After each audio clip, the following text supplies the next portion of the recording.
noni juice. I can't believe this. Yes, it's Tahitian, and it's a little pick-me-up. Tahitian Noni International. This is Tahitian Noni. It's a Tahitian Noni Cafe and Lifestyle Center. Well, the juice is called anani. It's a traditional Polynesian remedy for a variety of health conditions. La compañía Tahitian Noni International. The Noni juice he sent, is that from Tahiti? The Tahitian Tell her noni juice. thank you so much. We got the big case of that stuff. More studies on non-traditional medications like this are really in order.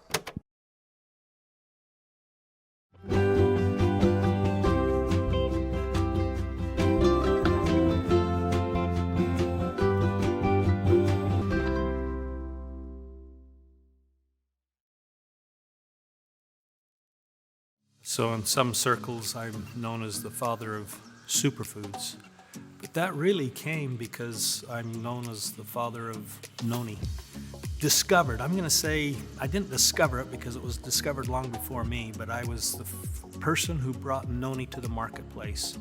And noni, it was such a great product, and there was such a movement behind it, there was such passion behind it, and it covered the earth so quickly. And that's where the term superfood came from. Superfoods is not a fad. It's not a fad. It's something that's been around forever. And I happened to find the first superfood that was marketed. And that's why I'm known as the father of noni and the father of superfoods. And very grateful for that. And I actually take some pride into that. But I'm also very humbled by that notation as well. When we started, there was no research on noni. It was stories. It was human-to-human stories. It's like what we have today. If you go to a good movie, and it's a great movie, you're gonna share that with your friend. And that's the best way to advertise, because your friend's not gonna go to the movie, right? And this is the way that the benefit of superfoods was passed from person to person, from family to family. Well, when you have a commercially viable opportunity and it's available to everyone, you need to have more than just stories. You need to have science behind that. And so once we started promoting the product and distributing the product, we started studying through the science of noni. Now, not only us though, it was such a phenomenon, it took hold so fast. Everybody was taking it, everybody was talking about it, so the scientific world became interested in it. And so not only have we spent millions of dollars in science research for noni and superfoods, but the scientific world as a whole has spent millions and millions of dollars on researching noni. And not only noni, but Tahitian noni. I mean, that's phenomenal to get the scientific world to adopt your product to research. And so in their studies, they mention Tahitian noni. And so millions and millions of dollars have been spent on this product. So we have the stories. We've always had the stories. But now we have the science, the proof, the evidence that the stories are true. And so for centuries, even thousands of years, these products have been used to promote good health. Superfoods. They're backed by science, but they have the real story.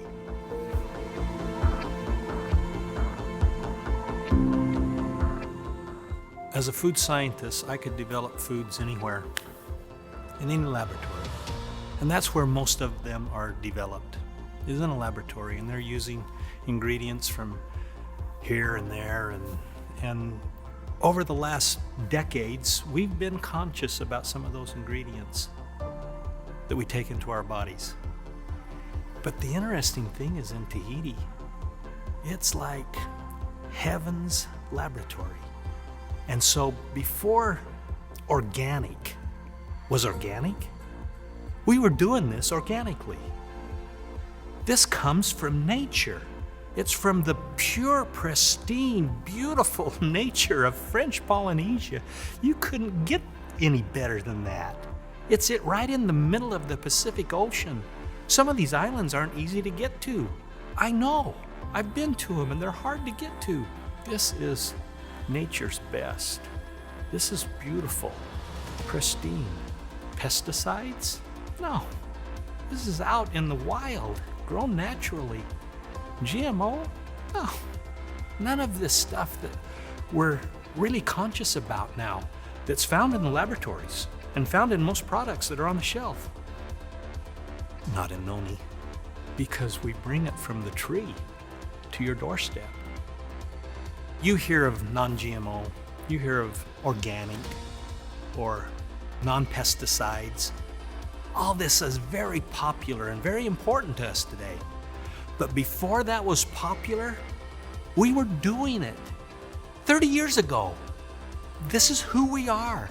We set the trend. We were there before organic was there. So remember, a definition that I would have of a superfood would be that it's a natural food packed with nutrients that provide good health that's been used for centuries by people, right? So superfoods really have been around forever, and we know them, but now it's more common and it's commercially available. Noni may be the first, but there's so many now. Seaweed. It's a superfood. It's been around forever and it's commercially available. Medicinal mushrooms. Wow, superfood. And it's available. Omega's been used for thousands of years, but they're available now. And so the world has changed. Superfood is where it's at.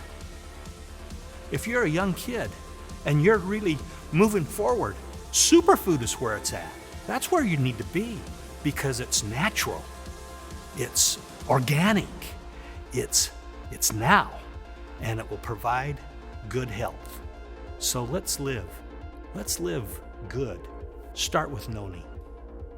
Start with Noni and just do it for a week. I challenge you. Drink Noni for 1 week every day, and you'll feel a difference. Just try that.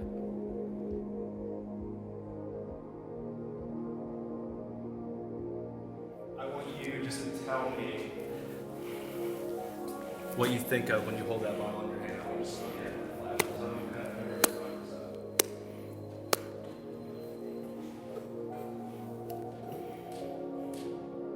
Well, what do I think of when I hold this?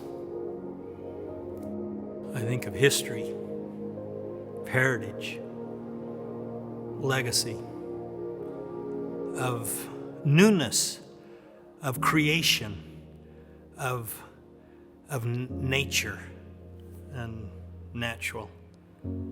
I think of the people harvesting the fruit, how they do that so tenderly and lovingly.